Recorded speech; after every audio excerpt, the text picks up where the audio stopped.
గెలవాలంటే గ్రేటరే. పెరగనున్న అసెంబ్లీ సీట్లు అధికం గ్రేటర్ హైదరాబాద్ హెచ్ఎండిఏలోనే ఉన్నాయి. ఆ నియోజకవర్గాల పునర్విభజనకు అనుగుణంగానే ముఖ్యమంత్రి రేవంత్ పావులు. ఈ నేపథ్యంలోనే రాజధాని ప్రాంతంపై సీఎం ప్రత్యేక దృష్టి. మూసీ సుందరీకరణ, ఓఆర్ఆర్ దాకా జిహెచ్ఎంసీ విస్తరణ, ఆ శాటిలైట్ టౌన్షిప్ల నిర్మాణం, మెట్రో లైన్ పొడిగింపు, టీ స్క్వేర్ వంటి పలు అభివృద్ధి పనులపై ముఖ్యమంత్రి దృష్టి. రాజకీయంగాను కాంగ్రెస్ బలోపేతానికి ప్రయత్నాలు. జిహెచ్ఎంసీ పరిధిలో 24 సీట్లు 50కి పెరిగే అవకాశం. రాష్ట్రంలో అసెంబ్లీ స్థానాల సంఖ్య 119 నుండి 153కు. మొత్తం సీట్లలో గ్రేటర్ హైదరాబాద్ పరిధిలో 3వ వంతు. అధికారాన్ని సాధించడానికి అత్యంత కీలకమైన ప్రాంతం ఇది.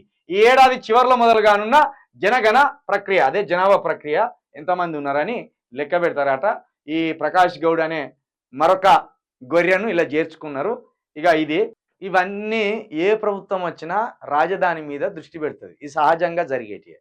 కొత్తగా ఇవన్నీ మూసీ సుందరీకరణ, ఓఆర్ఆర్, జిహెచ్ఎంసీ విస్తరణ, ఇవన్నీ రేవంత్ రెడ్డి మొత్తం భుజాల మీద వేసుకొని చేస్తానంటే అది పొరపాటు. హైదరాబాద్ ఎప్పుడైతే ఏర్పడ్డాడో అప్పటి నుండి ఇప్పటి వరకు దశల వారీగా హైదరాబాద్ అభివృద్ధి సాగుతూనే ఉన్నది. అది ఆంధ్ర పాలకులున్నా, తర్వాత మన అధికారం వచ్చినా, తర్వాత మళ్ళా రేవంత్ రెడ్డి పాలన వచ్చినా కూడా దశల వారీగా ఎవరి హయాంలో వాళ్ళు చేసుకుంటూ పోతూనే ఉంటారు. ఇక ఆయన అంటాడు మతి తప్పిన చంద్రబాబు నాయుడు, హైదరాబాద్ను నేనే డెవలప్ చేసిన. గోషిగాని నువ్వు చేసుడేంది?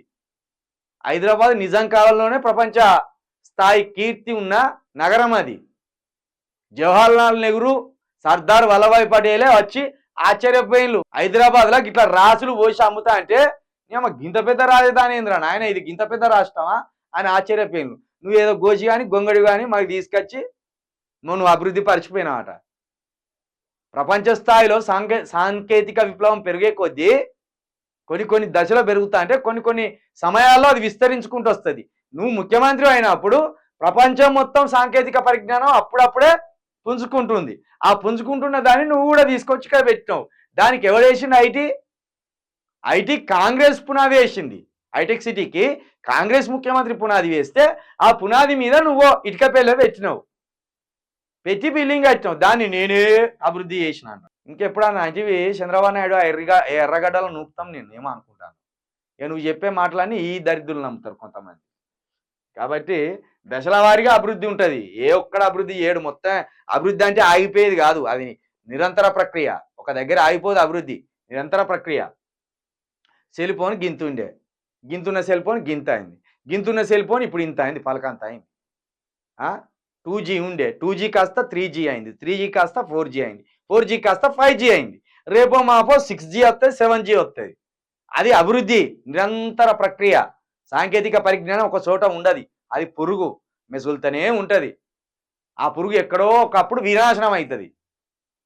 పెరిగేది తరగడానికి అన్నట్టు పెరిగి పెరిగి పెరిగి ఒక చోట ఆగిపోతుంది ఎప్పుడైనా సాంకేతిక పరిజ్ఞానం. నువ్వే కనిపెట్టినట్టు చేయకు చంద్రబాబు నాయుడు. 5G 4G ఇవన్నీ ఎవడో కనిపెడితే వాడుకున్నాం అంతే.